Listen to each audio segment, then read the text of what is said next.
It is good to understand USAID. USAID. If you understand it, then we can understand.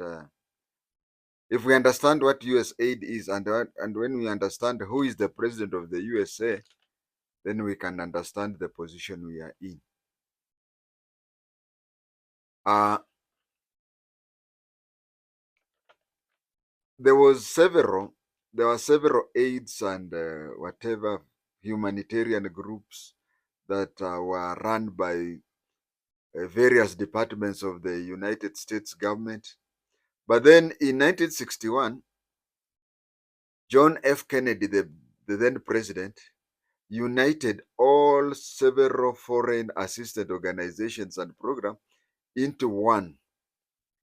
He made it, there was an executive order.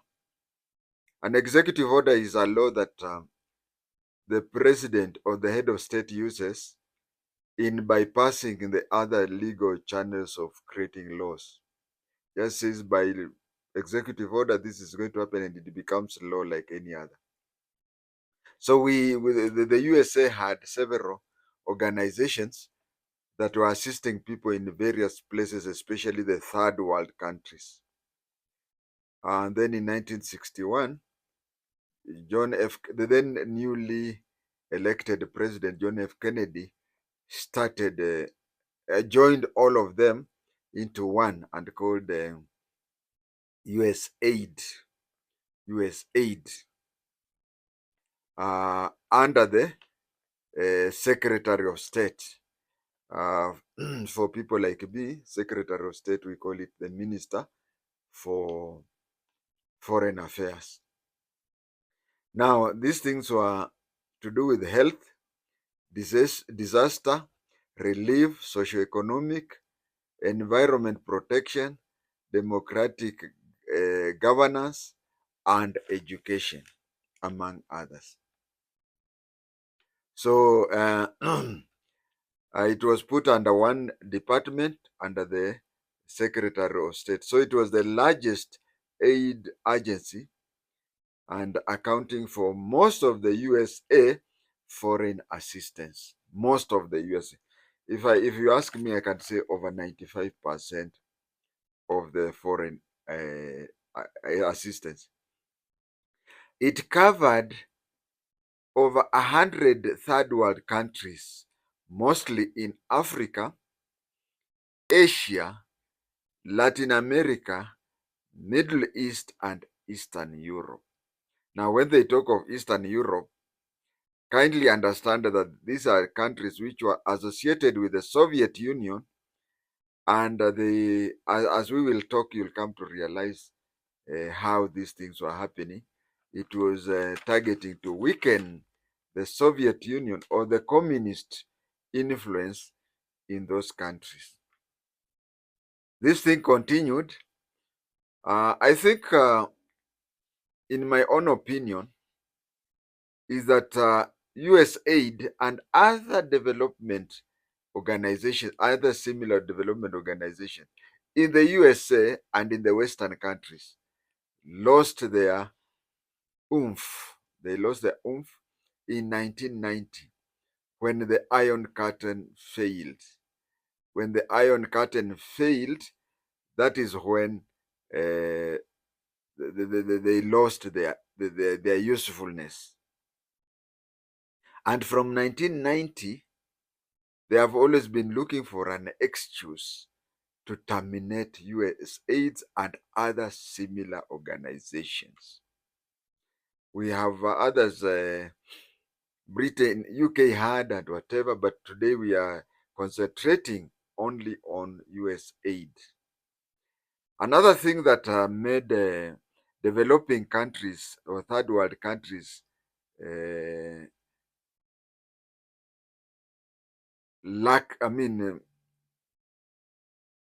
Western countries lost interest in third world countries is that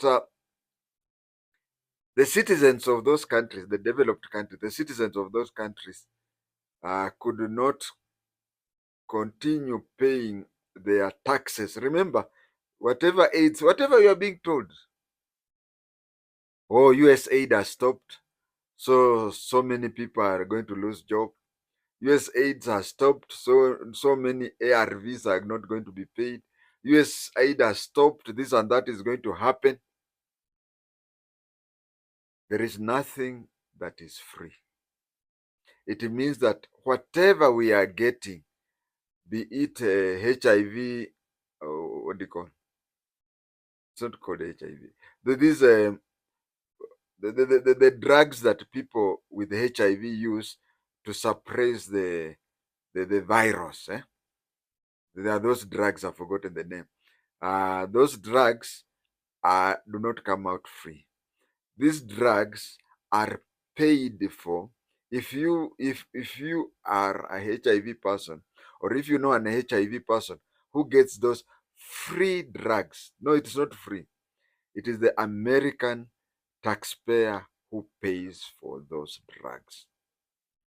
Now, from 1990, the American taxpayer did not want the Soviet or the communist influence to continue, so they were ready to chip in their to chip in what to chip in their taxes to finance for a situation where communism will not continue.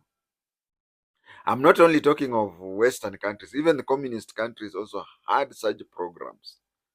So you find that what we are getting for free, if you can call it for free, is what the American taxpayers were ready to give out, so as to prevent, not that they minded us. I want you to get me that. Not that they minded us to an extent that we can now die out of HIV and AIDS. They don't care. They don't care. What they care or cared was that the communism does not spread. And communism to be does not spread, they had to use USAID and such organization to finance for us so as not to look to the East. Now, in 1990, the East ceased to be there. And remember, blood is thicker than water. Now, let me ask you, especially if you are a Negro like me. Now, let me ask you a question. The US and the Western country want to use countries like Ukraine. They want to use like former the Czechoslovakia country. They want to use some of these countries that used to be the USSR. They want to finance them so that at one time the USSR does not for Phoenix. Is it called Phoenix or something? They don't want that. They would not even want to think about it. You see? Now, that is a nightmare to them. So, one thing is that the American taxpayer don't want to pay taxes for people in third world to get free HIV. I'm forgetting the name of the HIV drugs. They also do not want to send money to line up pockets of dictators. They do not. That is on one side. On the other side, blood is thicker than water. Why send HIV money to the Negro countries like Africa when they want to use their hard-earned money taxes to please those former USSR countries? First of all, the former USSR country have to be developed. Former USSR country have to be bribed not to join them, and they have limited money. So the death sentence for USAID and other UK also had a similar. If I remember, I'll write it in the comment section. So why use that money on African dictators when you can use it on former USSR countries who are also Caucasians like you? So the death sentence for such organization came in 1990. But you see, each subsequent president was human enough to fear terminating it until Trump came. And you know, Trump is, if you ask me, I would say that there is no president, U.S. president or Western president that no, Putin would not be as pleased as Trump. So we are being told that 3.3 million people could die within a year if the East, if the West does not, if the aid freeze continues. Yeah, so I said that I'm repeating again that the initial goal was to counter the USSR and other leftist government. I'm repeating that. It spent a lot of money influencing third world countries and lining up pockets of dictators, knowing very well that if the dictators were not happy, they would cross over to the leftist or even the communist countries. Some countries benefited from playing the two. You go, you tell this side, give me 5 shillings. They say, oh, these are taxpayers' money. But the other side has promised me 7 shillings. So they promised you seven, they give you 8. Then you go to the other side and say, you see, this side was giving me 5 shillings. Now they have made it 8. Do I continue getting the 8? They say, no, no, I will give you 9. And so many countries, a few countries benefited from that, especially Ethiopia and Somalia. Ethiopia and Somalia played that very much. We also had 1961. We also had peace corps, which were coming. These are young men and women who came to third world countries where they would not, where they were working for free. But you see, uh, Caucasian people generally are people who are known as generally are Caucasian people are known generally to be people who like tourism. So what is wrong with visiting a village in Cambodia? What is wrong with visiting a village in Kenya? Seeing a country where there is no electricity, people using koroboi and staying there in that 18th century for 1 year, and then go back and continue. That one used to happen that way. And then these youth corps, yeah, peace corps, and other USAID and whatever, they were being used also to propagate democracy, where they would be, they were in every village. If you, for you young people, next time you go to Oshago, ask if ask anybody to pinpoint you to schools which were Harambe schools in your village. You'll see how they were well placed, and these people would use that opportunity to propagate for capitalism against communism. Yeah, so that is what they used to happen, and you see that was a surest way of. You see, okay, me, I was clever. I got 24 points out of 36 in my CP. But those people who got less went to Harambe schools.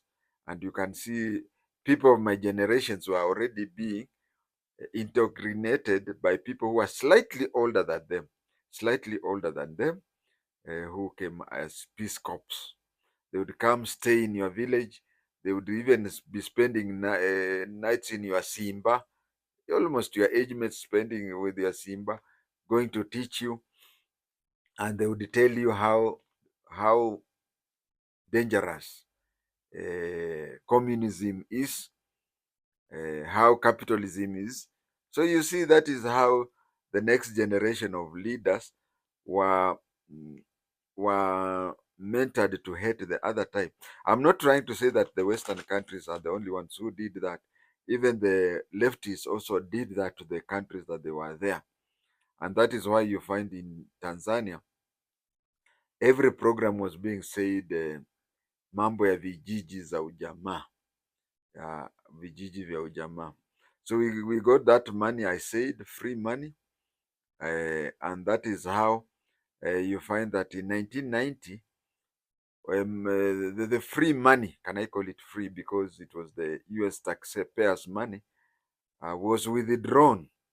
And the dictators like Moi were being told that every financing would come with conditions. First of all, the financing would go down because the same money was being used in spruing up the Eastern Europe. So you find that where you used to get 5 shillings, you are now going to get 2 shillings. 3 shillings would go to Eastern country. And the 2 shillings you are being given you're given so much condition that they even want to withdraw it. And that is when those who were there in 1990 would remember Moi complaining, hizi pesa hata hata si za bure sijui. That is how things used to happen, and it became a bit difficult to teach an old dog new tricks. So in my opinion, aids like USAID and others, there was one from UK, I think it was called UK Fund or something like that. I'll comment in the comment section. These are things which were being brought in to take care of us, not to go to the left. Now, when the left died, and their money was now going to their money was now going to fund their brothers who are their Caucasians and whatever. We started. We should have even learned from 1990 that we should rely on ourselves. So, viewers, this one was to tell you the past, how it started and whatever. But most importantly, let us know how to survive without that. Because even if it has to be extended, it will be just be extended a few time longer. Otherwise, it is a dead story. Thank you.